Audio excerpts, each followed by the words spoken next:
So for the latest, we cross now to our correspondent in Nairobi, Sarah Kimani. Sarah, good morning. So we know now that the votes have been cast and they are being counted at the moment. But of course, first and foremost, just a sigh of relief that it all went off without any violence.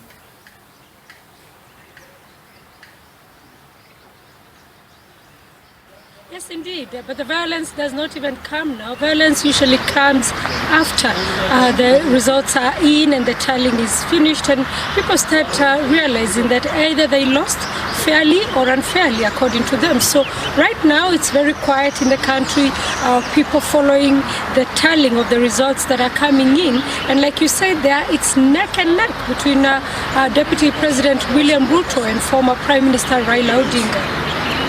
And Sarah, at this point, is there any indication that there may be a dispute of this result one way or another?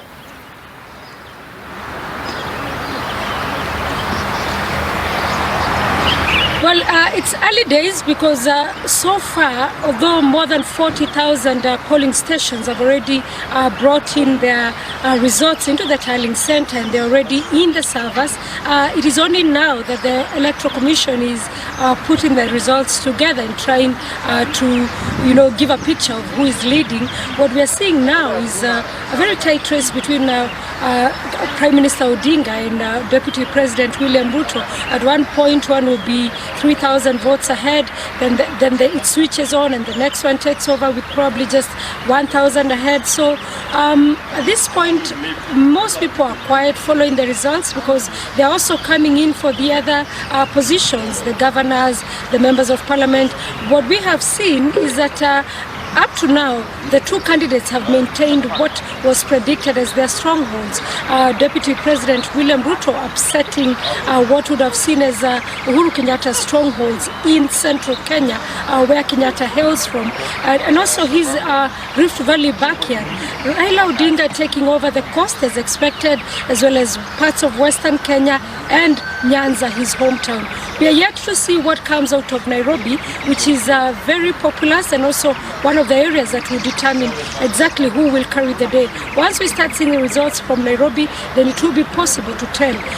In terms of whether there are any disputes as of now, it is quiet, people just following. We have not had any press conferences from the main political parties. We expect that they will do that from 2 p.m. today once majority of the results are in. So, Sarah, at this point, as you said, it is quiet, but what are people generally saying about the elections? How much trust is there in the electoral system? And, of course, there was a low voter turnout. Any indication as to why this was the result?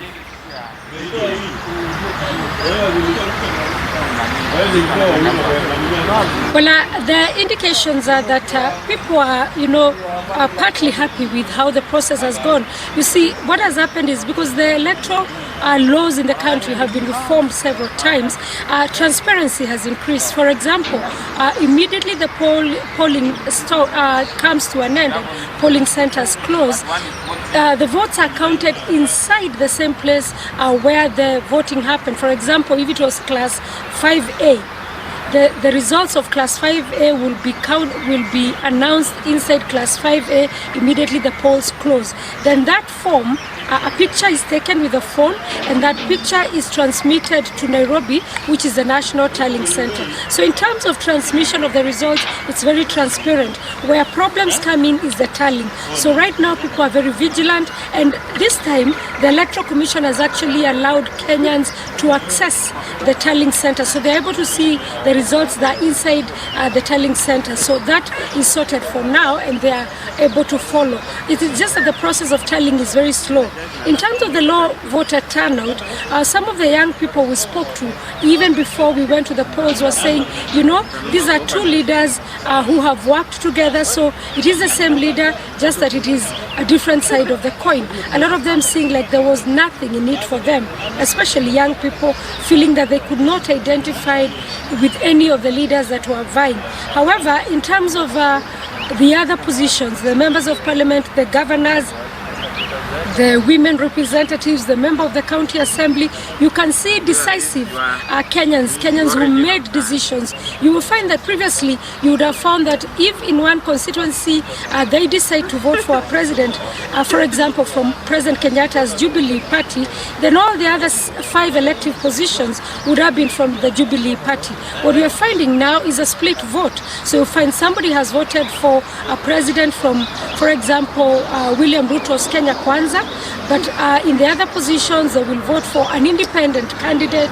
They will vote for somebody from Raila's Azimio coalition. So it is going to be a mixed bag once we get into Parliament, into Senate, and to the county assemblies. Quick final question, Sarah. How long before we know the election result and to have it declared?